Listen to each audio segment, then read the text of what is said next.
태국 시장은 공략하지 않겠다. 한국은 태국이 아닌 다른 시장을 찾겠다. 태국의 10대들이 한국에 오기 위해 안간힘을 쓰고 있습니다. 각종 서류를 준비하고 있으면서도 한국의 입국 절차는 쉽지 않은데요. 도대체 태국의 10대들은 어떤 이유에서 한국을 오려고 하는 걸까요? 안녕하세요. 저는 미국의 대학교에 다니고 있는 대학생 레이입니다. 아시아 문화와 K-팝에 관심이 많아 아시아 대중문화를 전공하고 있죠. 특히 K-팝 문화에 매료되어 한국어도 열심히 배우고 있어요. 오늘도 평소처럼 아시아 대중문화 수업을 듣기 위해 강의실에 들어섰는데 왠지 모를 긴장감이 감돌고 있었어요. 평소라면 수업 시작 전부터 K-팝 노래가 흘러나오고 학생들이 떠들며 즐거워하는데 오늘은 다들 조용히 앉아 각자의 휴대폰만 보고 있더라고요. 알고 보니 오늘은 특별한 토론이 예정되어 있었어요. 최근 한국의 대형 기획사들이 태국에서의 오디션을 줄줄이 취소하면서 벌어지고 있는 반한 감정에 대해 이야기를 나누는 날이었거든요. 우리 수업에는 다양한 국적의 학생들이 있는데 특히 한국 교환학생 미니와 태국 유학생 나다가 있어서인지 더욱 무거운 분위기가 느껴졌어요. 수업 시작 종이 울리자 교수님이 평소보다 더 진지한 표정으로 강의실에 들어오셨어요. 오늘은 최근 아시아 대중문화계에서 가장 뜨거운 이슈를 다뤄보려고 합니다. 여러분도 알다시피 최근 한국의 대형 엔터테인먼트 기획사들이 태국에서의 활동을 대폭 축소하고 있습니다. 특히 주목할 만한 점은 글로벌 오디션에서 태국이 제외되었다는 소식인데요. 교수님의 말씀이 이어지는 동안 저는 고개를 돌려 교실 뒤쪽에 앉아있는 나다를 흘낏 쳐다보았어요. 평소 수업 시간에 활발하게 발언하던 그녀가 오늘은 유독 굳은 표정을 짓고 있었거든요. 최근 SNS에서는 태국의 10대들 사이에서 일어나고 있는 반한 감정에 대한 소식이 끊임없이 올라오고 있었어요. 제가 팔로우하는 태국 친구들의 SNS를 보면 해시태그 노모어 K컬처, 해시태그 타일랜드 퍼스트 같은 해시태그 운동이 퍼지고 있더라고요. 한국 문화를 좋아하면 무시를 당하고 심지어는 한국 음식점에 가는 것조차 꺼리는 분위기가 형성되고 있었죠. 특히 충격적이었던 건 태국의 10대들이 주도하는 K문화 끊어내기 운동이었어요. 한국 음악을 듣거나 한국 드라마를 보는 친구들을 매국노라고 부르면서 SNS에서 공개적으로 비난하는 일까지 벌어지고 있다고 해요. 심지어 일부 과격한 이들은 한국 관련 게시물을 올리는 계정을 찾아가 악성 댓글을 달거나 한국 음식점 리뷰에 고의로 낮은 평점을 주는 행동까지 하고 있다고 하더라고요. 이런 반한 감정이 퍼지면서 태국의 많은 청소년들이 자신들이 좋아하는 K-팝이나 한국 드라마를 더 이상 공개적으로 즐기지 못하게 됐다는 게 가장 안타까웠어요. 문화는 서로를 이해하고 즐기는 것인데 이렇게 배타적인 분위기가 형성되는 것이 정말 걱정됐죠. 교수님은 이러한 반한 감정이 갑자기 생긴 것이 아니라고 설명을 시작하셨어요. 최근 태국인 불법 체류자가 급증하면서 한국 정부가 태국인에 대한 입국 심사를 대폭 강화했습니다. 이 과정에서 정상적인 관광 목적의 태국인들까지 까다로운 심사를 받게 되었고 일부는 입국이 거부되는 일도 있었죠. 이로 인해 태국 현지에서는 한국이 태국인을 차별한다는 인식이 퍼지기 시작했습니다. 교수님의 설명은 계속 이어졌어요. 태국 언론에서는 이 문제를 대대적으로 보도했고 태국 정부는 한국의 비자 정책이 부당하다며 성명을 발표하기도 했습니다. 이런 상황에서 한국의 대형 기획사들이 태국 오디션을 취소하기 시작하면서 태국 내 반한 감정은 더욱 거세졌죠. 교수님의 말씀이 끝나기가 무섭게 강의실 뒤쪽에서 갑자기 손이 올라갔어요. 태국 유학생 나다였죠. 평소에도 수업 시간마다 한국 문화에 대해 비판적인 발언을 자주 하던 학생이었어요. 곧 태국의 음악 산업이 한국을 뛰어넘을 거예요. 한국의 K-팝은 이제 곧 사라질 거라고요. 태국은 이제 한국의 도움 같은 건 필요 없어요. 나다는 격앙된 목소리로 말을 이어갔어요. BTS와 블랙핑크 같은 인기 K-팝 그룹들이 실력이 아닌 기획사의 돈으로만 성공했다며 비하했고 태국의 아이돌들이 더 실력 있다고 주장했죠. 특히 한국의 연예 산업이 태국의 거대한 시장과 팬덤이 있었기에 지금의 위치까지 올 수 있었다며 이제 태국이 한국을 배제하고 독자적인 길을 갈 거라고 말했어요. 태국은 한국보다 더 매력적이고 실력 있는 아티스트들이 많아요. 그동안 한국이 태국에 재능 있는 친구들을 뽑아가기만 했잖아요. 이제는 우리가 직접 키워낼 거예요. 곧 태국의 아이돌들이 세계를 정복할 거라고요.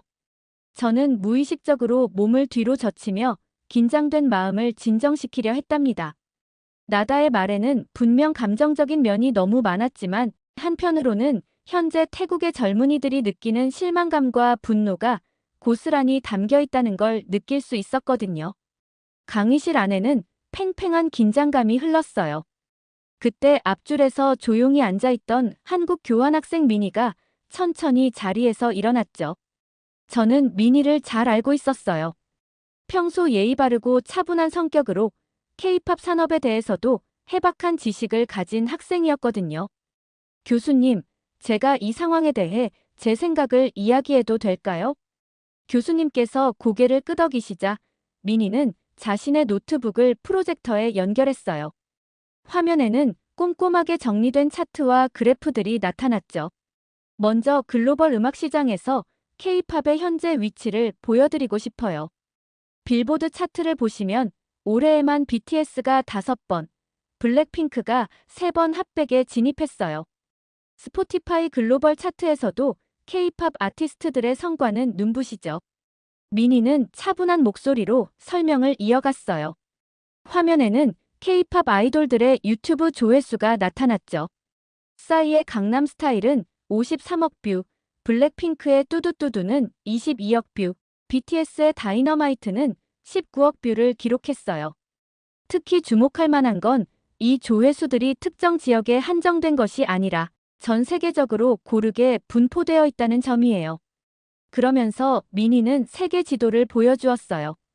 K-팝 콘텐츠의 소비가 전 세계적으로 얼마나 골고루 이루어지고 있는지를 보여주는 데이터였죠. 음원 판매량도 마찬가지예요. BTS의 디지털 싱글 버터는 발매 첫 주에만 전 세계적으로 500만 카피가 넘는 판매고를 기록했어요. 블랙핑크의 핑크 베넘 역시 스포티파이에서 첫 24시간 스트리밍 신기록을 세웠고요. 잠시 숨을 고른 미니는 이제 태국 시장에 대한 이야기를 꺼냈어요. 나다님께서 말씀하신 것처럼 태국에서 가장 성공한 아이돌인 블랙핑크 리사의 머니가 10억 뷰를 기록한 건 정말 대단한 성과예요. 리사는 분명 뛰어난 실력과 재능을 가진 아티스트죠. 태국에는 리사처럼 춤과 노래 실력이 출중한 젊은이들이 정말 많아요. 그만큼 태국은 예술적 재능이 풍부한 나라라는 걸 모두가 인정하고 있죠. 미니는 잠시 말을 멈추고 나다를 바라보았어요. 하지만 우리가 주목해야 할 점은 리사가 이런 글로벌한 성공을 거둘 수 있었던 건 K-팝 시스템이 있었기에 가능했다는 거예요.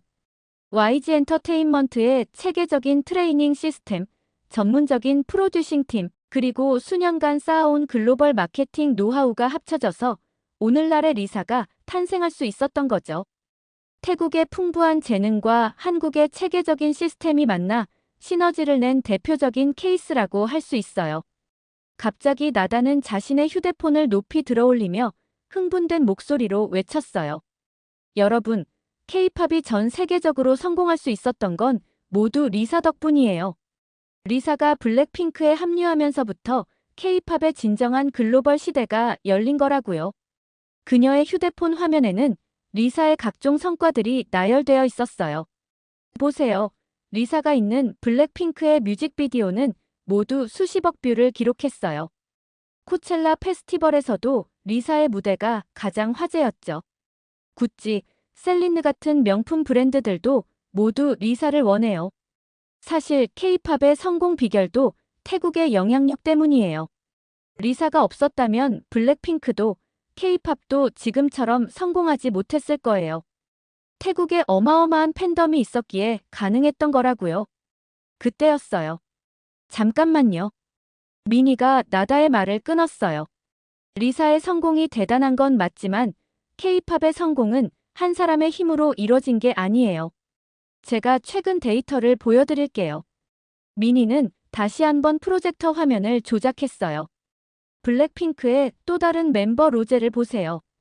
지난 10월에 발매된 아파트는 빌보드 핫100 차트에서 8위를 기록했어요. 이건 K-팝 여성 솔로 가수 최고 순위예요. 영국 오피셜 차트에서는 2위까지 올랐고 스포티파이에서는 일주일 만에 1억 스트리밍을 돌파했죠. 유튜브에서는 22일 만에 3억 뷰를 달성했고요. 미니는 잠시 나다를 바라보며 말을 이어갔어요. 이건 단순한 수치가 아니에요. K-팝은 끊임없이 새로운 기록을 세우며 진화하고 있어요. 리사뿐만 아니라 제니, 로제, 지수 모두가 솔로로도 놀라운 성과를 내고 있죠. 이게 바로 K-팝의 힘이에요. 한 사람의 성공이 아니라 체계적인 시스템과 끊임없는 혁신이 만들어낸 결과라는 거죠. 미니의 차분하면서도 날카로운 반박에 나다의 얼굴이 붉어졌어요. 그녀는 뭐라고 말하려 했지만 객관적인 데이터 앞에서는 할 말이 없어 보였죠. 그리고 하나 더 말씀드리고 싶은 게 있어요. 리사의 성공을 태국의 성공으로만 보는 건 오히려 리사의 노력과 재능을 과소평가하는 거예요. 리사는 K-팝 아티스트로서, 글로벌 아티스트로서 성공한 거니까요. 미니는 이어서 태국의 현지 아이돌 그룹들의 성과를 보여주었어요. 유튜브 조회수, 음원 판매량, 콘서트 규모 등 모든 면에서 K-팝 그룹들과는 큰 차이가 났죠. 여기서 중요한 건 단순히 수치를 비교하는 게 아니에요. K-팝이 성공할 수 있었던 건 체계적인 트레이닝 시스템, 철저한 품질 관리, 그리고 수십 년간 쌓아온 글로벌 마케팅 노하우가 있었기 때문이에요. 한국의 대형 기획사들은 90년대부터 이런 시스템을 구축해왔죠. 미니의 설명이 끝나자 교수님이 천천히 자리에서 일어나셨어요. 미니 학생의 말처럼 K-팝의 성공은 결코 우연이 아닙니다. 여기서 우리가 주목해야 할 점이 있어요. 바로 태국 정부가 최근 보여주고 있는 행보입니다. 교수님은 프레젠테이션 화면을 넘기셨어요. 그곳에는 태국의 최근 문화산업 정책이 정리되어 있었죠. 태국은 한국처럼 천연자원이 부족한 나라입니다. 관광업과 서비스업이 주요 산업이죠. 그러다 한국이 문화산업으로 엄청난 경제적 성과를 이루는 것을 보고 태국 정부도 새로운 성장 동력으로 엔터테인먼트 산업을 주목하기 시작했어요. 2023년 태국 정부는 한국의 콘텐츠 진흥원을 모델로 한 기관을 신설했습니다. 하지만 여기서 주목해야 할 점은 그들의 접근 방식이에요. 태국은 처음부터 모든 것을 새로 구축하는 대신 한국의 시스템을 빠르게 도입하려 했죠. 교수님의 화면에는 태국 정부의 구체적인 요구 사항들이 나타났어요. 태국은 한국 엔터테인먼트 기업들에게 투자 자금을 제공하는 대가로 트레이닝 시스템 노하우, 방송 제작 기술, 음악 제작 프로세스, 심지어 한국 드라마 제작사들의 제작 노하우까지 이전해달라고 요구했습니다. 마치 제조업에서 기술 이전을 요구하는 것처럼 말이죠. 나다를 포함한 학생들의 표정이 심각해졌어요. 하지만 이것이 바로 태국이 범한 가장 큰 오류입니다. 문화산업은 단순히 기술이나 시스템만 이전받는다고 해서 성공할 수 있는 것이 아니에요. K-팝의 성공은 수십 년간의 시행착오와 끊임없는 혁신, 그리고 글로벌 시장에 대한 깊은 이해가 있었기에 가능했습니다. 교수님은 화면을 다시 넘기셨어요. 이번에는 한국 엔터테인먼트 산업의 역사가 타임라인으로 정리되어 있었죠. 보시다시피 한국의 엔터테인먼트 기업들은 90년대부터 꾸준히 시스템을 발전시켜왔어요. 처음에는 실패도 많았죠. 하지만 그 과정에서 배운 교훈들이 지금의 성공을 만들어낸 겁니다. 이건 단순히 모방할 수 있는 것이 아니에요. 교수님의 날카로운 분석에 강의실은 깊은 침묵에 빠졌어요. 특히 나다는 고개를 푹 숙인 채 자신의 손만 바라보고 있었죠. 결국 태국이 진정으로 성공적인 엔터테인먼트 산업을 만들고 싶다면 한국의 겉모습만 따라하려고 할 게 아니라 자신들만의 독특한 문화적 가치와 정체성을 발견하고 발전시켜 나가야 할 것입니다. 하지만 이게 전부가 아닙니다. 지금부터 제가 설명할 내용은 태국의 엔터테인먼트 산업이 직면한 또 다른 심각한 문제입니다. 바로 극단적인 팬덤 문화죠. 교수님은 화면을 넘기셨고 그곳에는 최근 태국 팬덤 문화의 문제점들이 정리되어 있었어요. 블랙핑크의 사례를 보면 이 문제가 얼마나 심각한지 알 수 있습니다. 특히 리사와 관련된 상황들을 주목해 볼 필요가 있어요. 태국 팬들의 리사에 대한 사랑은 존경을 넘어 맹목적인 숭배에 가까워졌고 이는 결국 다른 멤버들에 대한 무차별적인 공격으로 이어졌죠. 교수님은 구체적인 사례들을 보여주기 시작하셨어요. 가장 대표적인 사건이 제니의 솔로곡 발매 때였습니다. 제니가 리사보다 먼저 솔로 데뷔를 하자 태국의 일부 팬들은 조직적으로 매크로 프로그램을 사용해 제니의 뮤직비디오를 무차별 신고했어요. 결국 유튜브에서 영상이 일시적으로 차단되는 초유의 사태가 벌어졌죠. 강의실은 충격에 빠진 듯 했어요. 나다는 고개를 더욱 깊이 숙였고 다른 학생들은 놀란 표정으로 서로를 바라보았죠. 또 다른 사례도 있습니다. 로제가 리사의 생일 축하 메시지를 몇 시간 늦게 올렸다는 이유로 로제의 SNS에 수천 개의 악성 댓글이 달렸어요. 심지어 한국의 남자 아이돌이 리사의 춤을 따라 췄다는 이유만으로 해당 아이돌의 SNS가 공격을 받기도 했죠. 교수님은 잠시 말을 멈추고 교실을 둘러보셨어요. 이런 극단적인 팬덤 문화는 결국 K-팝 산업 전체에 악영향을 미치고 있습니다. 한국의 기획사들이 태국 시장에서 철수를 고민하게 된 주요 원인 중 하나이기도 하죠. 특히 신인 그룹들의 경우 태국 멤버를 영입하면 자칫 이런 극성 팬덤의 타겟이 될 수 있다는 우려 때문에 태국 연습생 선발을 꺼리고 있어요. 이는 결국 K-팝이 20년 넘게 쌓아온 글로벌 브랜드 이미지에 치명적인 손상을 줄 수 있다고 판단하고 있는 겁니다. 교수님의 목소리는 더욱 진지해졌어요. 이제 가장 심각한 문제점을 짚어보겠습니다. 교수님은 표정을 더욱 진지하게 하시며 말씀을 이어가셨어요. 이런 행동들이 단순한 팬심의 표현을 넘어서 위험한 문화적 민족주의로 변질되고 있다는 점입니다. 태국 SNS에서는 리사는 태국의 자존심, 리사는 우리의 것, 한국은 리사를 가질 자격이 없다는 식의 주장이 끊임없이 나오고 있어요. 심지어 일부 과격한 팬들은 리사는 태국 문화의 상징이니 한국 아이돌로 활동하는 걸 중단해야 한다는 극단적인 주장까지 하고 있죠. 교수님은 실제 태국 SNS의 게시물들을 화면에 띄우셨어요. 보시다시피 이들은 K-팝을 즐기고 함께 발전하는 것이 아니라 마치 문화 전쟁을 벌이듯 접근하고 있어요. 태국이 한국을 이겨야 한다. 우리도 한국처럼 될 수 있다는 식의 대결 구도를 만들어내고 있죠. 이는 글로벌 문화 산업의 본질을 완전히 왜곡하는 것입니다. K-팝이 전 세계적으로 사랑받는 이유는 국적과 인종을 뛰어넘는 포용성이 있었기 때문이에요. 교실 안의 공기는 더욱 무거워졌어요. 특히 나다의 얼굴이 창백해졌는데 아마도 자신이 앞서 했던 주장들이 바로 이런 문제적인 팬덤 문화의 일부였다는 것을 깨달은 것 같았어요. 그녀는 자신의 노트북을 살며시 닫으며 고개를 숙였죠. 결국 이러한 극단적인 민족주의적 팬덤 문화는 태국의 엔터테인먼트 산업 발전에도 큰 걸림돌이 되고 있습니다. 글로벌 시장에서 성공하기 위해서는 다양성을 인정하고 서로 다른 문화를 존중하며 열린 마음으로 협력할 수 있어야 해요. 하지만 지금 태국에서 일어나고 있는 이런 배타적이고 공격적인 문화는 정반대 방향으로 가고 있는 거죠. 이대로라면 태국의 콘텐츠 산업은 글로벌 시장에서 고립될 수밖에 없을 겁니다. 교수님의 분석이 끝나자 강의실은 깊은 침묵에 빠졌어요.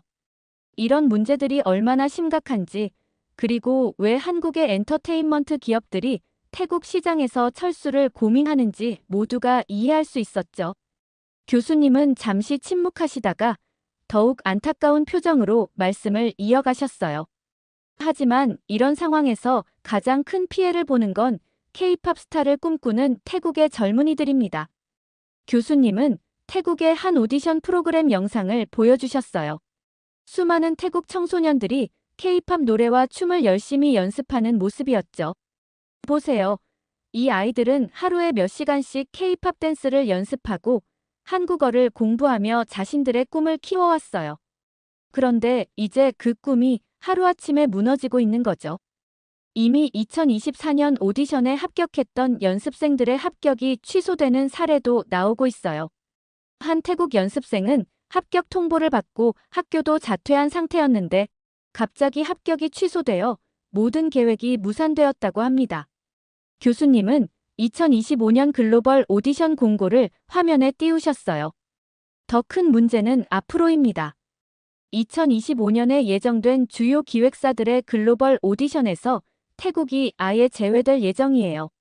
대신 몽골, 카자흐스탄, 인도네시아 등 새로운 국가들이 포함되었죠. 이건 한국 기획사들이 태국 시장을 완전히 포기하기로 했다는 걸 의미합니다.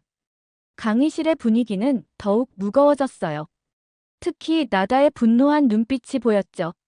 일부 열정 있는 태국 청소년들은 다른 방법을 찾고 있어요. 부모님과 함께 한국으로 직접 오디션을 보러 가려고 하는 거죠. 하지만 이마저도 쉽지 않습니다. 최근 태국인들의 불법 체류 문제로 입국 심사가 크게 강화됐고 대부분의 기획사들은 이제 서류 전형에서부터 태국 지원자들을 걸러내고 있거든요. 교수님은 한 태국 청소년의 SNS 게시물을 보여주셨어요. 이 학생은 5년 동안 K-팝 아이돌을 꿈꾸며 준비해왔답니다. 하지만 최근 3번이나 오디션 지원서가 거절됐고 한국 입국 비자도 발급받지 못했어요. 결국 자신의 꿈을 포기해야 할지 고민하고 있다고 하네요. 이야기를 들으며 저는 가슴이 먹먹해졌어요. 문화적 갈등과 민족주의적 분위기 때문에 순수한 꿈을 가진 젊은이들이 피해를 보고 있다는 사실이 너무나 안타까웠거든요. 태국의 현 상황이 더욱 아이러니한 건 한국 엔터테인먼트 업계는 이미 새로운 시장을 개척하고 있다는 점입니다. 교수님은 아시아 지도를 화면에 띄우셨어요. 한국은 이미 베트남, 인도네시아, 필리핀 등 동남아시아의 다른 국가들과 활발히 협력하고 있어요. 최근에는 인도, 중앙아시아 시장까지 진출하고 있죠. 결국 태국 시장의 공백은 다른 나라들이 채우게 될 겁니다. 잠시 숨을 고르신 교수님은 최근 태국 정부의 대응을 설명하셨어요. 태국 정부도 이 상황의 심각성을 깨달은 것 같아요. 지난주에는 태국 하원 외교위원장이 직접 한국을 방문했습니다. 표면적으로는 비자 정책 논의를 위해서였지만 실제로는 한국 엔터테인먼트 산업과의 관계 회복을 위한 것이었죠. 하지만 이미 한국 기획사들의 마음은 돌아선 것 같아요. 교수님은 마지막으로 안타까운 표정을 지으셨어요. 결국 이번 사태의 가장 큰 피해자는 태국이 될 것 같네요. K-팝을 사랑하는 태국의 젊은이들의 꿈이 좌절되고 태국의 문화산업 발전도 지체될 테니까요. 이것이 바로 극단적 민족주의가 가져올 수 있는 부작용입니다. 강의가 끝나고 나오면서 저는 깊은 생각에 잠겼어요. 문화는 서로를 이해하고 존중할 때 더욱 아름답게 발전할 수 있다는 걸 배웠거든요. 나다의 뒷모습을 보며 그녀도 오늘 강의를 통해 무언가를 깨달았기를 바랐답니다. 결국 우리가 지향해야 할 것은 서로의 문화를 인정하고 함께 발전하는 것이 아닐까요? 저는 이날의 강의를 통해 글로벌 문화 산업의 진정한 의미를 다시 한번 생각해 보게 되었답니다. 이렇게 한국의 기획사들마저 태국에 등 돌리게 되는 사연 어떻게 들으셨나요? K문화가 이렇게 태국 사람들에게 큰 영향을 끼치고 있다는 사실에 놀라게 되었고, 이러한 와중에도 한국의 문화에 큰 관심을 보이는 태국을 보니 한국이 대단하다고 느꼈습니다. 또 한국의 K-팝이 세계적으로 큰 영향력을 끼치고 있다는 사실에 자부심을 느끼게 되었습니다. 여러분들의 의견은 어떠신가요? 다양한 의견을 댓글을 통해 공유해주세요.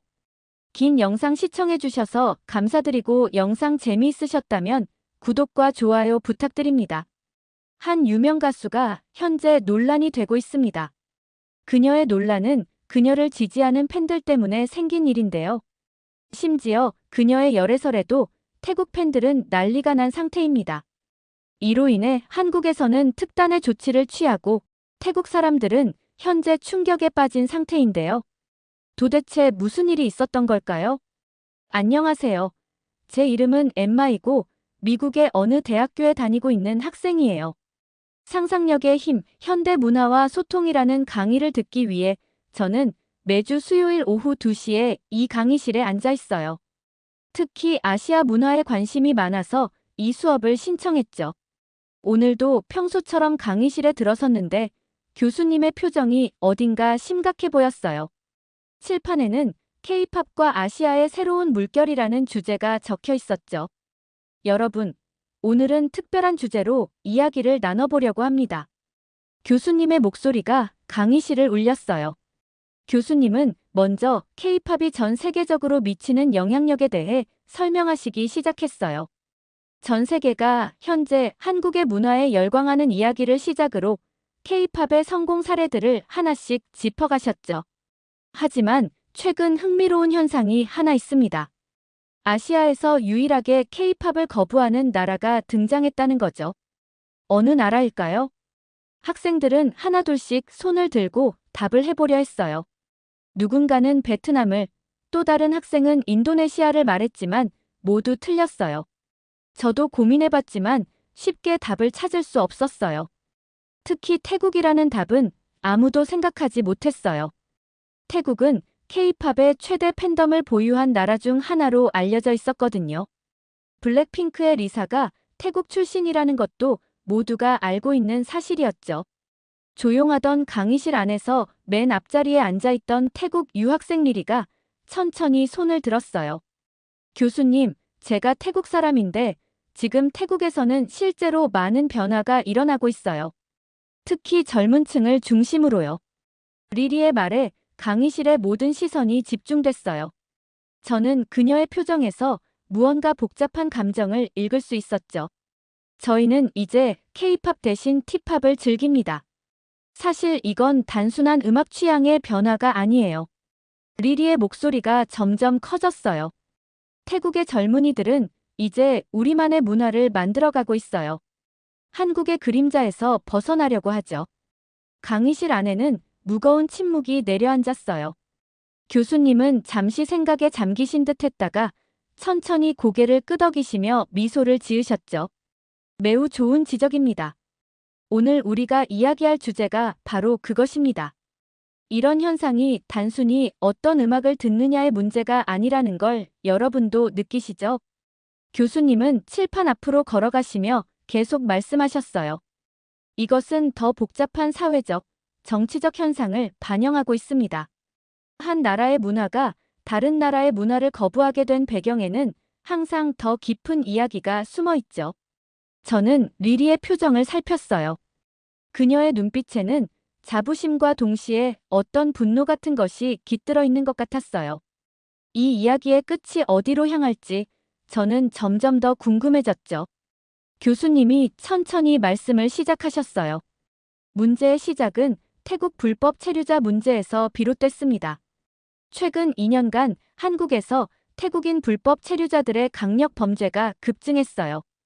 특히 서울과 부산에서 발생한 무시무시한 몇 건의 사건이 한국 사회에 큰 충격을 주었죠. 이에 한국 정부는 태국인들의 입국 심사를 대폭 강화했습니다. 교수님의 말씀에 리리의 얼굴이 굳어졌어요. 저는 그녀의 손이 책상 위에서 떨리는 것을 볼 수 있었죠. 하지만 이것은 빙산의 일각에 불과했어요. 교수님은 계속해서 설명하셨어요. 태국 사람들은 오랫동안 한국을 동경의 대상으로 여겨왔습니다. 특히 젊은 층에서는 K-팝이 단순한 음악이 아닌 그들의 삶의 일부였죠. 그런데 갑작스러운 입국 심사 강화는 태국 사람들에게 배신감으로 다가왔어요. 그들은 한국이 자신들을 버렸다고 생각했죠. SNS에서는 반한 감정이 급속도로 퍼져나갔고 이는 곧 문화적 보이콧으로 이어졌습니다. 리리가 갑자기 손을 들었어요. 교수님, 저는 태국 사람들의 행동이 이해가 돼요. 한국은 우리를 무시했고 우리의 자존심을 짓밟았어요. 태국인들의 범죄는 소수의 일탈 행동일 뿐인데 한국은 마치 모든 태국인이 범죄자인 것처럼 취급했죠. 리리의 목소리가 점점 격앙되어 갔어요.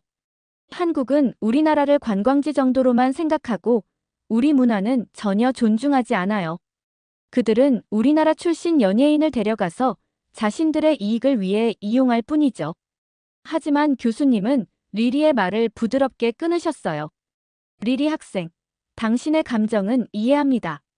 하지만 우리는 이런 현상이 왜 일어나는지 객관적으로 살펴볼 필요가 있어요. 교수님은 프로젝터를 켜셨어요. 화면에는 태국의 각종 SNS 캡처 화면들이 나타났죠. 한국 연예인들을 비난하는 댓글들, 한국 제품 불매 운동 해시태그, 그리고 한국 관광 거부 운동의 증거들이었어요.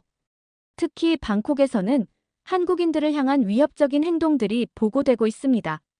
현지 한국 K-팝 스토어들이 습격을 당하기도 했고 한국인 관광객들이 아무런 이유 없이 위협을 받는 사례도 있었죠. 그건 당연해요. 한국이 먼저 우리를 무시했잖아요. 우리도 이제는 더 이상 한국의 문화를 받아들이지 않을 거예요. 우리는 우리만의 길을 갈 거예요. 저는 노트북에 빠르게 타이핑을 하면서도 리리의 반응을 주시했어요. 그녀의 얼굴에는 분노의 감정을 띠고 있었죠. 이런 현상은 특히 SNS에서 두드러졌어요. 교수님이 계속 설명하셨죠. 젊은 층을 중심으로 한국 없는 태국이라는 해시태그가 퍼져나갔고 이는 곧 문화적인 단절로 이어졌습니다. 교수님은 잠시 말을 멈추고 물을 한 모금 드셨어요. 다음 이야기는 더 민감한 주제로 이어질 것 같았죠. 저는 펜을 꽉 쥐며 그 다음 이야기를 기다렸어요. 이제 좀 더 민감한 주제를 다뤄보려고 합니다. 교수님이 말씀하시며 프로젝터의 화면을 바꾸셨어요. 화면에는 블랙핑크의 리사가 등장했죠. 태국 사람들에게 리사는 특별한 존재였습니다. 그녀는 태국의 평민 계급인 로쏘 계급 출신으로 세계적인 K-팝 스타가 되었죠. 이는 많은 태국 젊은이들에게 희망이 되었어요. 리리가 고개를 끄덕였어요. 맞아요. 리사는 우리의 자부심이었죠. 하지만 이제는 그렇지 않아요. 교수님은 다음 슬라이드로 넘어가셨어요. 거기에는 리사와 한 남자가 파리의 고급 레스토랑에서 찍힌 사진이 있었죠. 최근 리사의 열애설이 태국 내 갈등을 더욱 증폭시켰습니다. 상대는 프레데릭 아르노인데요.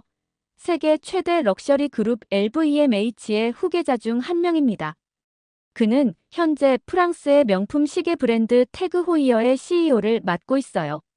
그의 아버지는 세계 1위 부자인 베르나르 아르노로 LVMH 그룹의 회장이죠. LVMH는 루이비통, 모에샹동, 디올, 불가리 등 75개 이상의 럭셔리 브랜드를 소유하고 있는 기업입니다.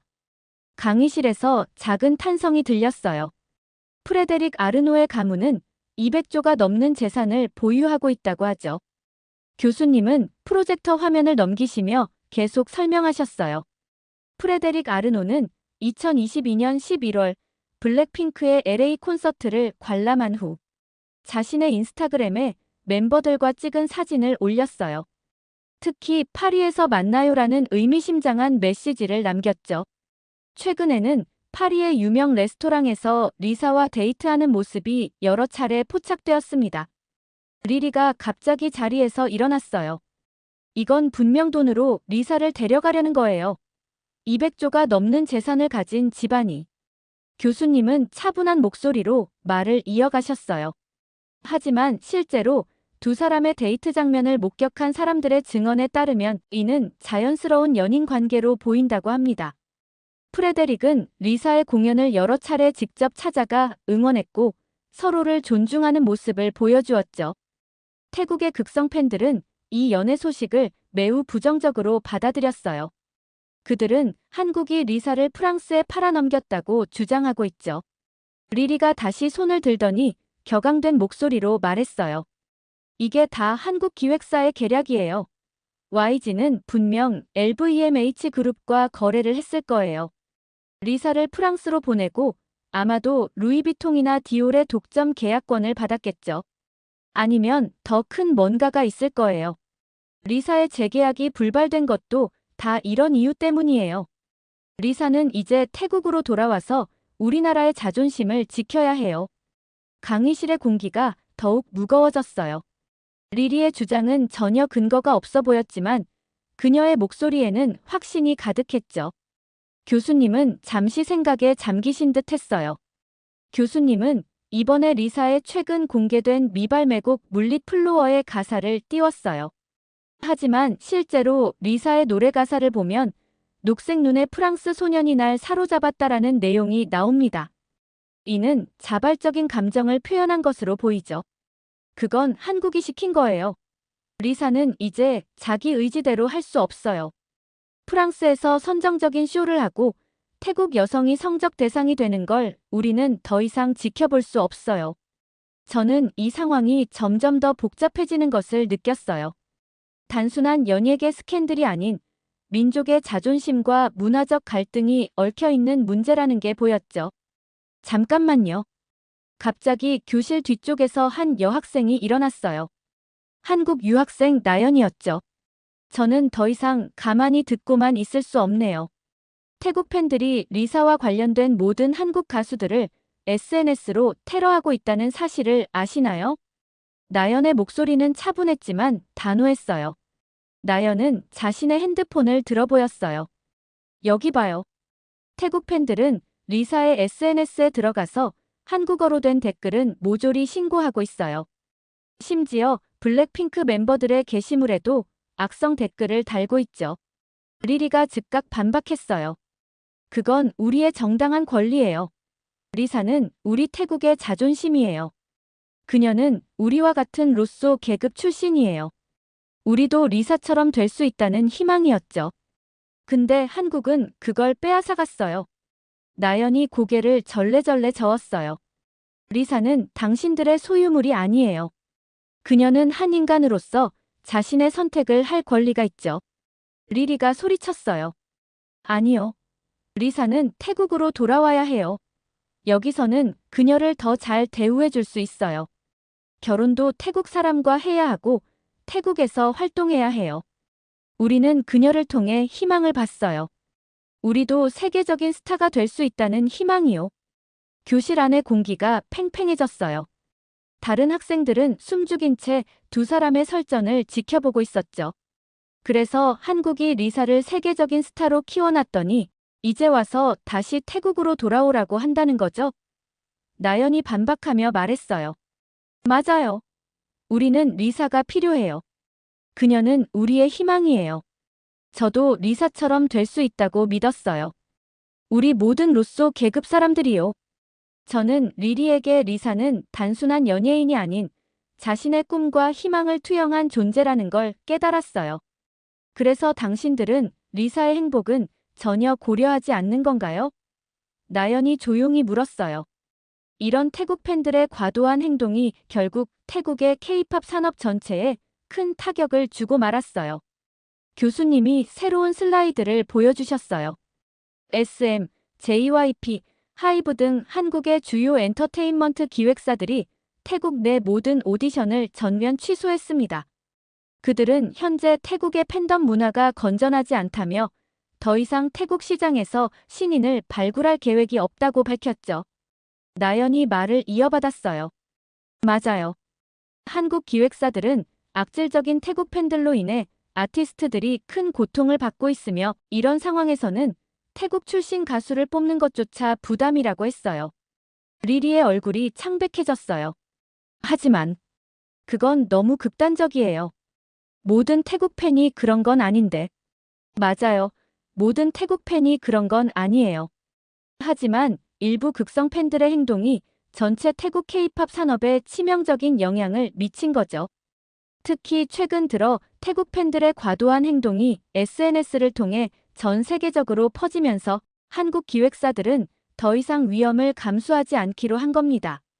과거 태국은 K-팝의 가장 중요한 해외 시장 중 하나였습니다. 하지만 최근 들어 태국 팬들의 과도한 행동이 큰 문제가 되고 있죠. 교수님은 태국 팬들의 문제적 행동들을 하나씩 설명하시기 시작했어요. 첫 번째로 심각한 것은 사생팬 문제입니다. 태국의 일부 팬들이 한국 아이돌들의 사생활을 심각하게 침해하고 있어요. 방콕 공항에서 아이돌을 둘러싸고 위협적인 행동을 하거나 숙소까지 따라가는 일이 빈번하게 발생하고 있죠. 나연이 고개를 끄덕이며 말했어요. 제가 직접 본 적이 있어요. 방콕에서 콘서트가 있을 때 일부 팬들이 호텔 로비에서 밤새 기다리면서 아티스트들을 괴롭혔죠. 두 번째는 선물과 금전 요구 문제예요. 태국 팬들 중 일부가 수천만 원대의 명품을 선물로 보내고 이를 받은 아티스트에게 특별한 대우를 요구하는 일이 있었습니다. 심지어 어떤 팬은 자신이 보낸 선물값을 돌려달라고 요구하기도 했죠. 리리는 불편한 표정을 지었지만 반박할 수 없었어요. 세 번째로 심각한 것은 온라인상의 문제입니다. 태국 팬들은 특정 아이돌이나 그룹을 대상으로 조직적인 악성 댓글을 달거나 근거 없는 루머를 퍼뜨리는 일이 잦았어요. 특히 자신들이 좋아하는 아이돌과 경쟁 구도에 있는 가수들을 집중적으로 공격했죠. 마지막으로 콘서트 현장에서의 매너 문제가 있습니다. 방콕에서 열린 콘서트에서는 일부 팬들이 무대 위로 물건을 던지거나 다른 팬들의 자리를 강제로 점거하는 등의 문제를 일으켰어요. 심지어 공연 중에 무단으로 촬영하다가 적발된 사례도 있었죠. 리리는 고개를 숙인 채 말이 없었어요. 교수님이 한숨을 쉬며 말했죠. 이제 태국의 많은 젊은이들이 K-팝 스타가 될 기회를 잃게 된 거예요. 리사처럼요. 리리가 갑자기 격앙된 목소리로 말했어요. 이제 리사가 태국으로 돌아와서 T-팝을 이끌어야 해요. K-팝은 곧 몰락할 거예요. 우리는 우리만의 음악을 만들 수 있어요. 교수님은 한숨을 쉬며 프로젝터 화면을 전환하셨어요. 흥미로운 통계 자료를 보여드리겠습니다. 글로벌 음악 시장에서 언어가 미치는 영향에 대한 흥미로운 연구 결과를 보여드리겠습니다. 화면에는 2024 글로벌 음악 산업 언어 선호도 조사 결과가 나타났어요. 영어를 제외한 언어 중에서 한국어가 가장 높은 선호도를 보였죠. 보시다시피 한국어는 외국인들이 듣기 좋은 언어 1위로 꼽혔습니다. 특히 10대, 20대 응답자의 78%가 한국어 발음이 멜로디와 잘 어울린다고 답했어요. K-팝 노래에서도 영어 가사보다 한국어 가사 부분을 더 선호한다는 응답이 65%를 차지했죠. 교수님은 다음 슬라이드로 넘어가셨어요. 반면에 태국어는 글로벌 음악 시장에서 다소 어려움을 겪고 있습니다. 응답자의 67%가 태국어 발음이 노래와 조화를 이루기 어렵다고 답했고, 특히 성조 언어의 특성이 현대팝 음악과 맞지 않는다는 의견이 많았어요. 물론 이건 제 개인적인 의견이 아닙니다. 세계적인 음악 시장 조사 기관인 글로벌 뮤직 트렌드 리서치의 공식 통계 자료예요. 전 세계 25개국 5만 명 이상을 대상으로 한 설문 결과죠. 또 다른 흥미로운 연구 결과도 있습니다. 교수님이 새로운 자료를 보여주셨어요. 외국인들이 K-팝 가사를 번역해서 읽었을 때 그 의미의 아름다움에 매료된다고 해요. 교수님은 K-팝 노래 중 꽃길이라는 노래 가사를 예시로 보여주셨어요. 꽃길만 걷게 해줄게라는 가사는 단순히 I will make you walk on the flower path라는 영어 번역만으로는 표현할 수 없는 깊은 의미를 담고 있습니다. 한국어에서 꽃길은 행복과 성공의 상징적 의미를 가지고 있죠. 실제로 해외 팬들 사이에서는 K-팝 가사의 한글 원문을 배우고 이해하려는 움직임이 활발해요. 단순히 음악을 듣는 것을 넘어서 가사의 진정한 의미를 이해하고 싶어 하는 거죠. 나연이 덧붙였어요. 맞아요. 제가 아는 외국인 친구들도 방탄소년단의 봄날이나 아이유의 반편지 같은 노래의 가사를 읽으면서 한글의 시적인 아름다움에 감동했다고 해요. 교수님이 설명을 이어가셨어요. 한글은 소리와 의미가 조화롭게 어우러지는 언어입니다. 특히 은유와 직유를 사용한 표현들이 외국인들에게 새롭고 신선하게 다가간다고 해요. 하늘을 담은 눈동자, 별들의 춤 같은 표현들이요. 리리가 소리쳤어요. 그건 거짓말이에요. 분명 누군가가 일부러 티팝을 방해하기 위해 만든 가짜 통계일 거예요. 교수님은 차분히 다음 자료를 보여주셨어요. 최근 세계적으로 한국어를 배우는 외국인의 수가 놀라운 증가세를 보이고 있습니다. 2020년에는 전년 대비 32% 증가했고, 2021년에는 37%, 2022년에는 무려 41%의 증가율을 기록했습니다. 특히 유럽과 남미 지역에서 한국어 학습자가 폭발적으로 늘었죠. 나연이 자신의 경험을 이야기했어요. 저는 작년 여름 유럽 여행을 다녀왔는데요. 정말 놀라운 경험을 했어요. 파리에서는 카페 직원이 한국인인 걸 알아보고 안녕하세요. 주문하시겠어요? 라고 한국어로 말을 걸더라고요. 로마에서는 길을 걷다가 현지 학생들이 한국 남자를 보고 오빠야 라고 외치면서 사진을 찍자고 하기도 했어요.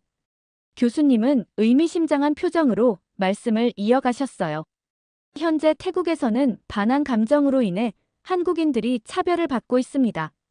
식당에서 서비스를 거부당하거나 택시를 탈 때 불이익을 당하는 일들이 발생하고 있죠. 하지만 흥미롭게도 다른 나라들, 특히 유럽, 남미, 중동 지역에서는 한국인들을 선망의 대상으로 여기고 있어요. 프랑스의 한 연구에 따르면 현지인들이 가장 교류하고 싶어하는 아시아 국가 1위가 한국으로 나타났습니다. 이것이 바로 문화의 힘이에요. 문화는 정치적 갈등이나 편견을 뛰어넘는 힘이 있습니다. 리리는 더 이상 아무 말도 하지 못했어요. 그녀의 눈에는 복잡한 감정이 서려 있었죠. 교수님이 마지막 슬라이드를 보여주셨어요. 태국의 음악 산업이 과연 K-팝을 따라잡을 수 있을까요? 통계를 보면 현재로서는 불가능해 보입니다. 글로벌 음원 시장에서 태국 음악이 차지하는 비율은 0.1%도 되지 않죠. 제작 시스템의 차이도 큽니다. K-팝은 체계적인 트레이닝 시스템을 갖추고 있지만 태국은 아직 그런 단계가 아니에요. 실제로 태국 청소년들을 대상으로 한 설문조사를 보면 87%가 K-팝 아이돌이 되는 것이 최고의 꿈이라고 답했습니다. 한국에서 K-팝 아이돌로 데뷔한다는 건 말 그대로 인생 역전이죠. 리사의 경우를 보세요. 태국의 평범한 가정에서 자랐지만 현재 그녀의 개인 순자산은 350억 원이 넘습니다. 전 세계 8,500만 명의 팔로워를 보유한 영향력 있는 스타가 되었고요. 하지만 현재 태국의 반항 감정이 이런 꿈들을 모두 앗아가고 있습니다. 한국의 주요 기획사들이 태국 오디션을 전면 중단했고 이미 트레이닝 중이던 태국 연습생들도 대부분 계약이 종료되었죠. 이건 단순한 기획사들의 보복이 아닙니다. 태국이 스스로 자신들의 미래 세대의 기회를 닫아버린 겁니다. 리리는 자리에서 벌떡 일어났다가 다시 털썩 주저앉았어요. 그녀의 손이 부들부들 떨리고 있었고 눈에서는 분노와 슬픔이 동시에 묻어났죠. 교실 안의 모든 학생들이 그녀를 바라보고 있었지만 아무도 말을 걸지 못했어요. 강의가 끝나고 저는 오늘 수업을 곱씹어 보았어요. 문화는 마치 물처럼 자유롭게 흘러야 하는 건데 민족주의라는 벽을 세우는 순간 그 흐름이 막혀버리는 거죠. 한 나라의 감정적인 대응이 어떻게 수많은 젊은이들의 꿈과 희망을 앗아갈 수 있는지 오늘 강의를 통해 뼈저리게 느낄 수 있었어요. 가방을 싸면서 리리를 한 번 더 바라봤어요. 그녀의 모습에서 태국의 모든 젊은이들의 좌절된 꿈이 보이는 것 같았죠. 문화는 서로를 이해하고 존중할 때 비로소 꽃피는 건데 이런 아픔이 언제쯤 치유될 수 있을까? 하는 생각이 머릿속을 맴돌았어요.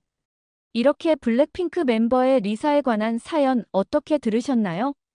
한국에서 이렇게 활동을 활발히 하는데도 불구하고 일부 악성 태국 팬들 때문에 구설수에 휘말린다는 사실이 안타까웠는데요. 또 리사의 열애설이 태국 팬들을 분노하게 만드는 사실은 충격적이었습니다. 여러분들의 의견은 어떠신가요? 다양한 의견을 댓글을 통해 공유해주세요. 긴 영상 시청해주셔서 감사드리고 구독과 좋아요 부탁드립니다. 블랙핑크의 리사가 공연을 하고 있습니다.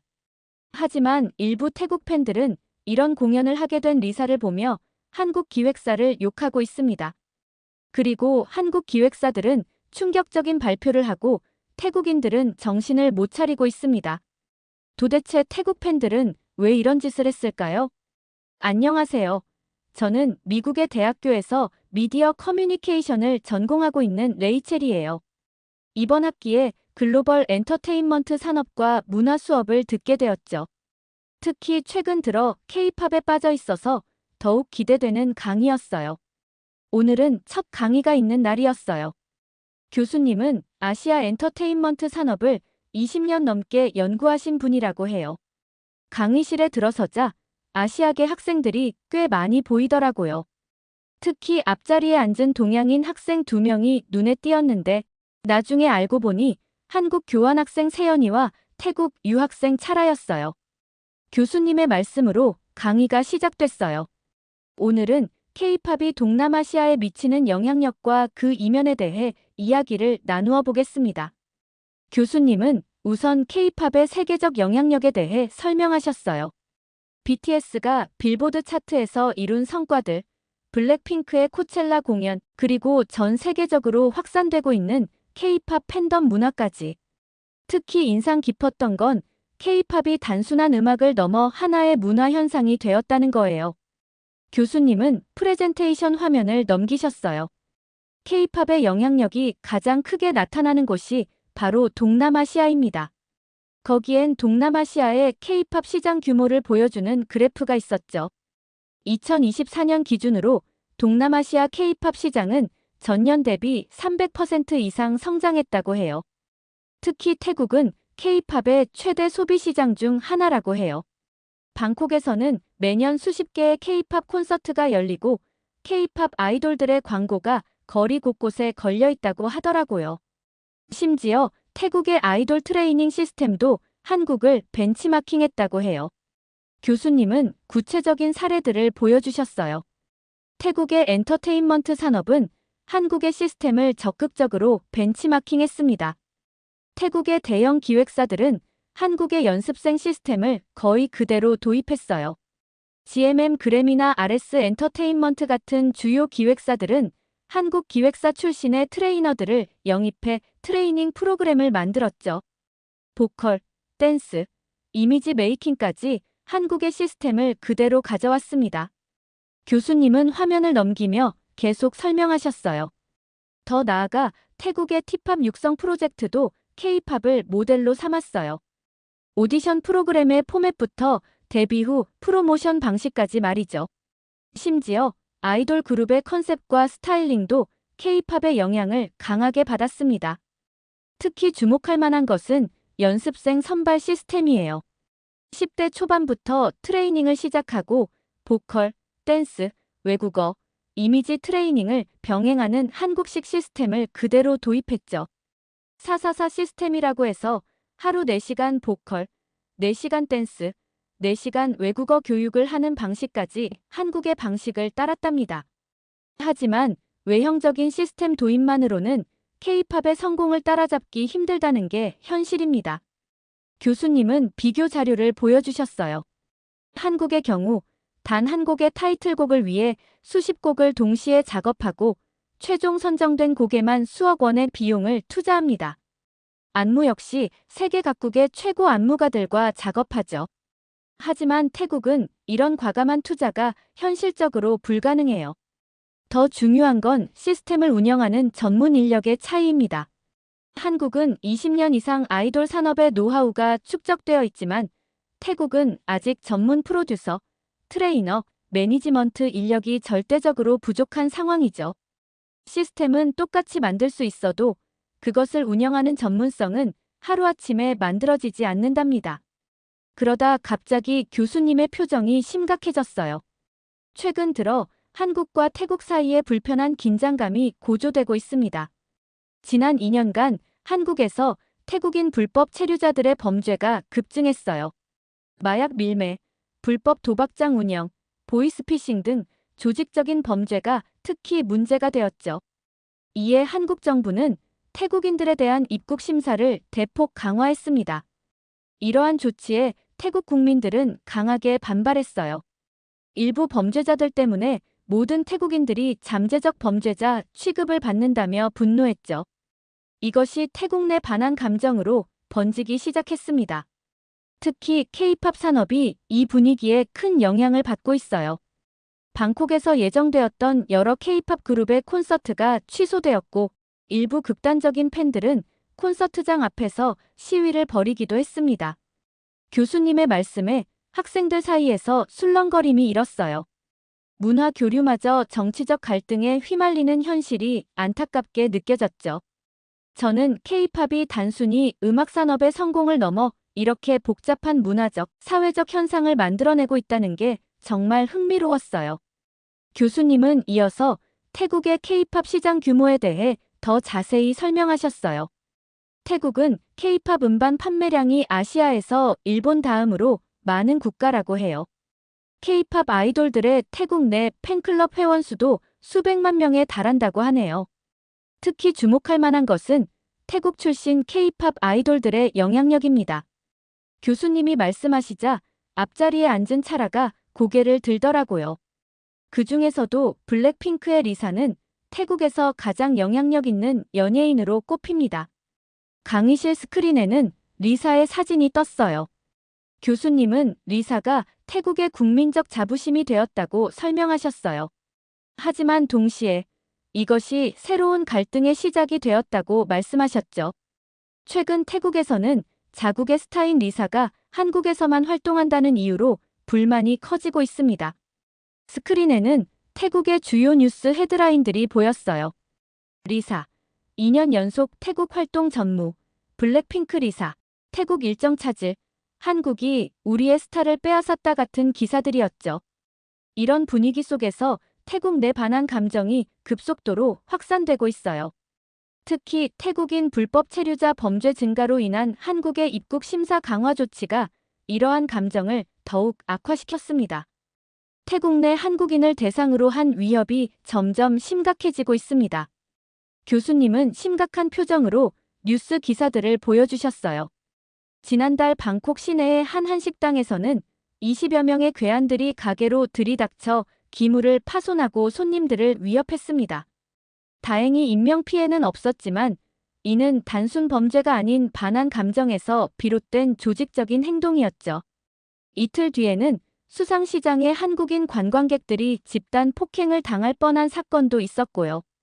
특히 우려되는 것은 교육기관을 노린 협박입니다.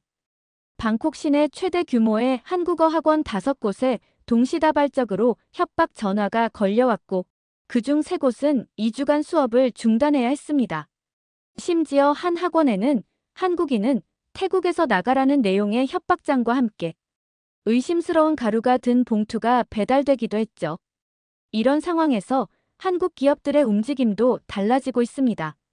SM, JYP, YG 등 주요 연예기획사들은 태국 현지에서 진행 예정이었던 모든 오디션을 전면 취소했어요.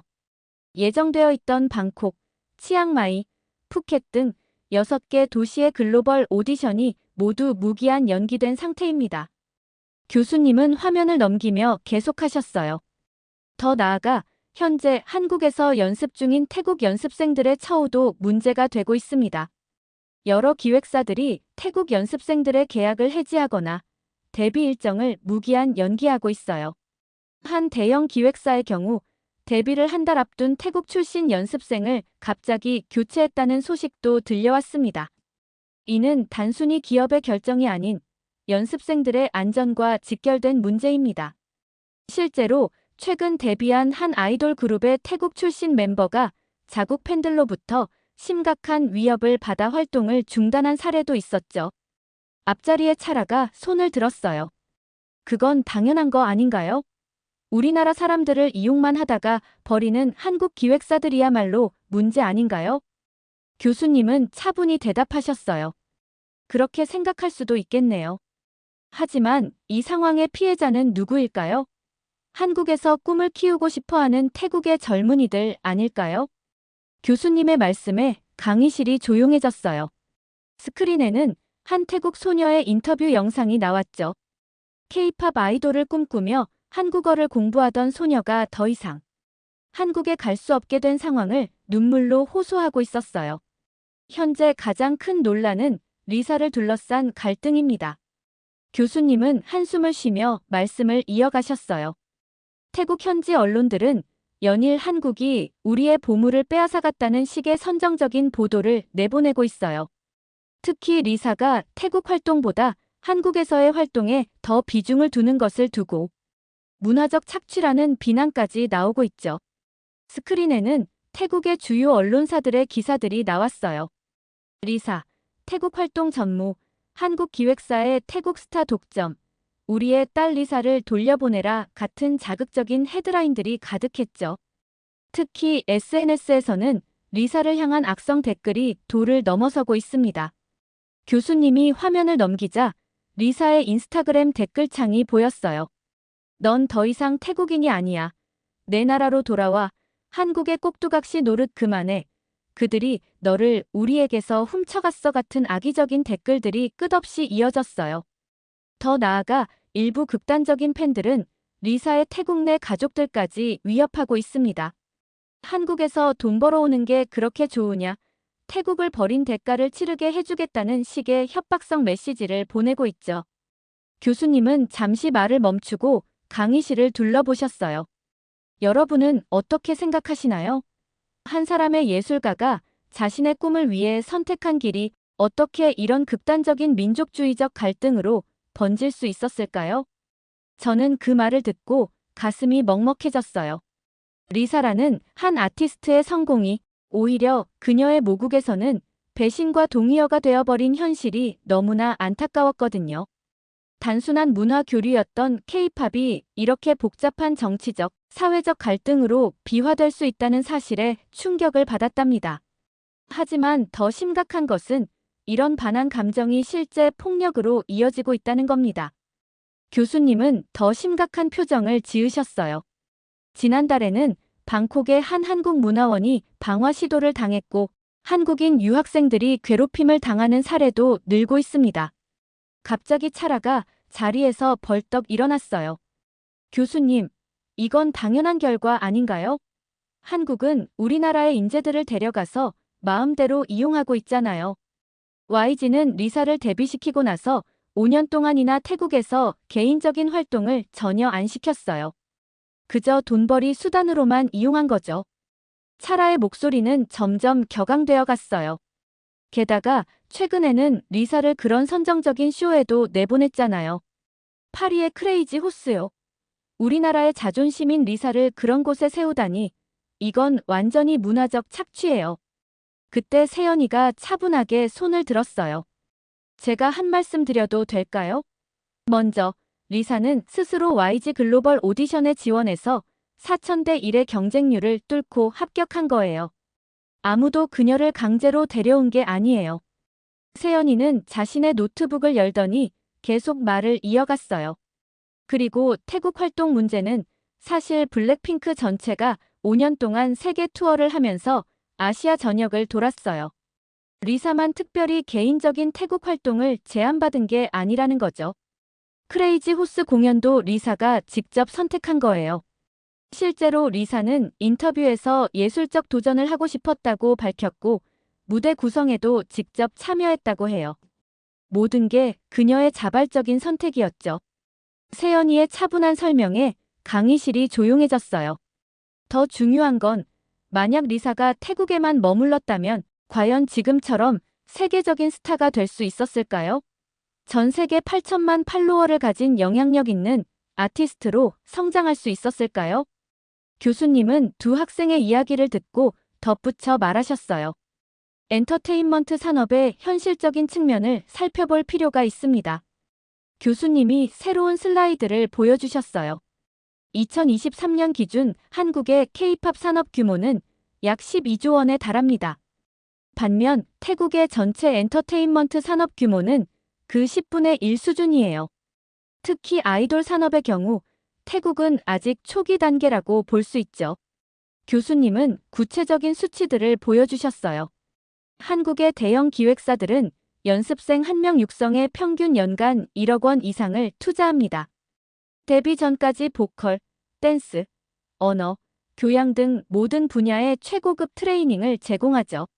리사의 경우 5년간의 연습생 기간 동안 약 7억 원의 투자를 받았다고 알려져 있어요. 반면 태국의 연예기획사들은 이런 대규모 투자가 현실적으로 불가능합니다. 시장 규모가 작다 보니 투자 회수가 어렵기 때문이죠. 실제로 태국의 대형 기획사조차 연습생 1명당 연간 투자금이 한국의 10분의 1 수준에 불과해요. 교수님은 잠시 말을 멈추고 차라를 바라보셨어요. 더구나 글로벌 시장 진출을 위한 인프라도 큰 차이가 있습니다.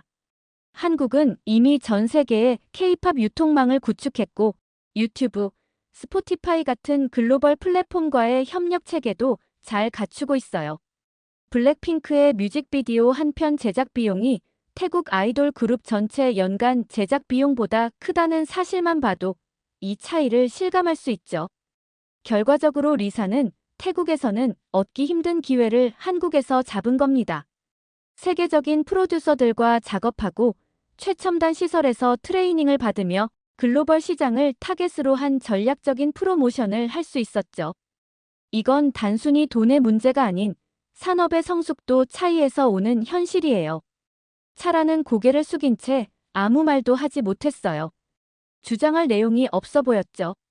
이런 상황에서 우리가 주목해야 할 또 다른 문제가 있습니다. 교수님은 새로운 화면을 보여주셨어요. 바로 일부 과격 팬들의 문제입니다. 특히 리사의 태국 팬들 중 일부가 다른 블랙핑크 멤버들을 대상으로 벌이는 악성 행위가 심각한 수준에 이르렀어요. 스크린에는 충격적인 내용들이 나왔어요. 로제의 온 더 그라운드 활동 당시 태국의 일부 팬들이 조직적으로 음원 차트 조작을 시도했고 뮤직비디오 조회수를 낮추기 위한 불매 운동까지 벌였다고 해요. 특히 충격적이었던 사건은 로제의 신곡 아파트 활동 당시였습니다. 로제의 곡이 전 세계적으로 인기를 얻자 일부 태국 팬들이 보이콧 로제 운동을 시작했죠. 이들은 리사보다 잘 나가선 안 된다며 조직적으로 음원 차트 공격을 시도했어요. SNS에는 해시태그 보이콧 로제 해시태그가 퍼졌고 로제의 뮤직비디오에는 악성 댓글이 수만 건 달렸습니다.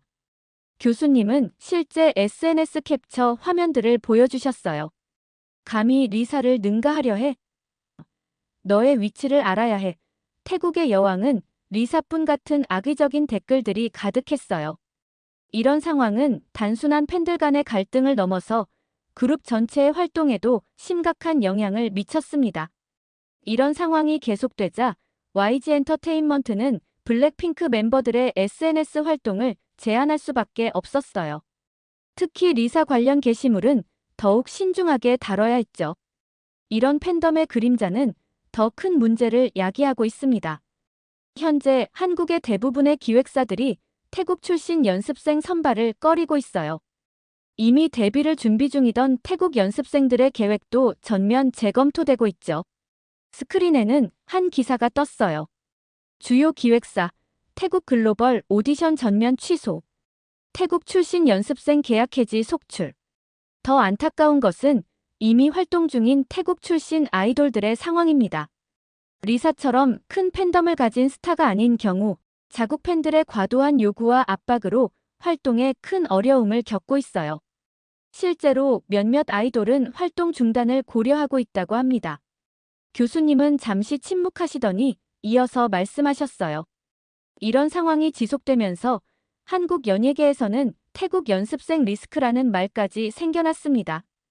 아무리 실력이 뛰어나도 태국 출신이라는 이유만으로 데뷔 기회를 얻기 힘들어진 거죠. 결과적으로 이런 과격 팬덤의 행동이 오히려 자국 아티스트들의 기회를 제한하는 결과를 낳고 있는 겁니다. 리사를 지키겠다는 행동이 역설적으로 다른 태국 아티스트들의 꿈을 막고 있는 거죠. 강희실은 무거운 침묵에 빠졌어요. 팬덤이라는 이름으로 자행되는 폭력이 결국 누구도 원하지 않는 결과를 만들어내고 있다는 사실이 너무나 안타깝게 느껴졌답니다. 한국 기획사들이 새로운 오디션 프로그램을 기획할 때 태국을 제외하고 있다는 내용만 들어도 이는 단순히 현재의 문제가 아닌 미래의 문화 교류까지 저해할 수 있는 심각한 상황입니다. 차라가 갑자기 자리에서 일어났어요. 하지만 교수님, 이건 우리 태국 사람들의 정당한 분노예요. 한국은 우리나라 최고의 스타를 데려가서 마음대로 하잖아요. 심지어 그런 선정적인 공연까지 시키면서. 교수님은 차라의 말을 조용히 들으시더니 의미심장한 표정으로 새로운 슬라이드를 보여주셨어요. 여러분, 우리는 왜 태국 사람들이 리사에게 이토록 집착하는지 그 근본적인 원인을 이해할 필요가 있습니다. 이것은 단순한 스타에 대한 팬심을 넘어선 태국 사회의 구조적인 문제와 깊이 연관되어 있어요. 스크린에는 태국의 사회 계급 구조도가 나타났어요. 태국은 여전히 엄격한 계급 사회입니다. 크게 하이소와 로소로 나뉘는데 하이소는 태국 전체 인구의 단 10%만이 속할 수 있는 최상위 계층이에요. 이들은 대부분 화교 출신이거나 왕족과 연관된 가문들이죠. 교수님은 계속해서 설명하셨어요. 반면 로소는 나머지 90%의 일반 서민들을 지칭합니다. 특히 주목할 점은 이 계급 간의 이동이 거의 불가능하다는 거예요. 아무리 돈을 벌어도 하이소 계층에 진입하기는 매우 어렵습니다. 그리고 바로 여기에 리사가 있습니다. 교수님은 리사의 어린 시절 사진을 보여주셨어요. 리사는 전형적인 로소 출신이에요. 일반적인 중산층 가정에서 태어났죠. 물론 굶주리지는 않았지만 결코 특권층은 아니었어요. 하지만 리사는 이 견고한 계급 사회의 한계를 뛰어넘었습니다. K-팝 아이돌로 성공하면서 그녀는 이제 세계적인 영향력을 가진 스타가 되었죠. 셀린느, 불가리 같은 최고급 럭셔리 브랜드의 앰베서더로 활동하고 전 세계 8천만 팔로워를 보유한 영향력 있는 인물이 되었어요. 바로 이것이 태국 사람들이 리사에게 열광하는 진짜 이유입니다. 그들은 리사를 통해 자신들도 계급의 한계를 뛰어넘을 수 있다는 희망을 보는 거예요. 리사는 그들에게 단순한 아이돌을 넘어 일종의 신화가 된 겁니다. 하지만 이런 맹목적인 숭배는 오히려 독이 될 수 있어요. 자신들의 좌절된 꿈과 희망을 리사에게 투영하면서 그녀의 모든 행보를 자신들의 기준으로 판단하고 통제하려 하는 거죠. 리사가 태국을 떠나 한국에서 성공했다는 사실이 오히려 그들의 열등감을 자극하는 것일 수도 있습니다. 차라는 고개를 숙인 채 자리에 앉았어요. 결국 이것은 한국과 태국의 갈등이 아닙니다. 이는 변화하는 세계 속에서 자국의 정체성과 자존심을 지키려는 사회적 몸부림의 한 형태라고 볼 수 있어요. 하지만 이런 감정이 특정 개인이나 그룹을 향한 폭력으로 표출되어서는 안 되겠죠. 강의실은 깊은 침묵에 빠졌어요. 우리 모두 태국 사회의 깊은 상처와 그것이 만들어낸 예상치 못한 파장을 실감하고 있었답니다. 안타깝게도 이런 상황이 지속되면서 우리는 더 이상 제2의 리사를 보기 어려워졌습니다. 교수님은 무거운 목소리로 말씀을 이어가셨어요. 현재 태국의 모든 주요 기획사들이 한국행을 포기했고 한국의 기획사들 역시 태국인 연습생 선발을 전면 중단했어요. 이미 준비 중이던 수십 명의 태국 연습생들이 꿈을 접어야 했죠. 결국 반한 감정이 자국 젊은이들의 기회마저 앗아가는 결과를 낳은 겁니다. 교수님은 마지막 슬라이드를 보여주셨어요. 거기에는 리사로 인해 피해를 입은 한국 연예인들의 사례가 나열되어 있었죠. 블랙핑크 멤버들은 SNS 활동을 제한해야 했고 로제의 솔로 활동은 심각한 방해를 받았습니다. 다른 K-팝 그룹의 태국 출신 멤버들은 자국 팬들의 과도한 압박으로 활동 중단을 고려하고 있고요. 심지어 태국에서 활동하는 한국 연예인들은 안전 문제로 활동을 포기해야 했죠. 잠시 침묵이 흐른 뒤 교수님은 마지막 말씀을 시작하셨어요. 하지만 우리가 잊지 말아야 할 것이 있습니다. K-팝은 이제 더 이상 한국가의 문화가 아닌 글로벌 문화 현상이 되었어요. 진정한 글로벌 스타는 국적을 초월합니다. 리사는 태국인이면서 동시에 K-팝 아이돌이고 또 세계적인 아티스트입니다. 우리는 서로의 문화를 인정하고 존중하는 법을 배워야 해요. 문화는 결코 한 곳에 머물러 있지 않으며 서로 영향을 주고받으며 발전하는 것이니까요. 강의가 끝나갈 무렵 저는 많은 생각이 들었어요. K-팝이라는 현상이 단순한 음악을 넘어 이렇게 복잡한 사회 문화적 의미를 가질 수 있다는 게 놀라웠죠. 특히 인상 깊었던 건 하나의 스타가 한 사회에 이토록 큰 파장을 일으킬 수 있다는 사실이었어요. 리사는 분명 대단한 성공을 이뤘지만 그 성공이 오히려 그녀의 모국에 예상치 못한 갈등을 낳았다는 게 아이러니했죠. 강의실을 나서면서 저는 문화적 교류가 얼마나 섬세하고 복잡한 문제인지 다시 한번 생각하게 됐어요. 단순히 음악을 공유하는 것을 넘어 서로의 문화와 감정을 이해하고 존중하는 것이 얼마나 중요한지도 깨달았답니다. 글로벌 시대의 진정한 성공이란 무엇일까? 이 질문은 앞으로도 계속 저의 머릿속에 맴돌 것 같아요. 이렇게 태국 사람들이 한국인들을 상대로 벌이는 사건에 대한 사연 어떻게 들으셨나요? 리사를 보니 한국에서 활동을 하지 못했더라면 이렇게 유명해지지 못할 거란 생각을 하게 되었고, 한국의 K-팝의 규모를 보니 태국과는 비교도 안 된다는 생각을 했습니다. 여러분들의 의견은 어떠신가요? 다양한 의견을 댓글을 통해 공유해주세요. 긴 영상 시청해주셔서 감사드리고 구독과 좋아요 부탁드립니다.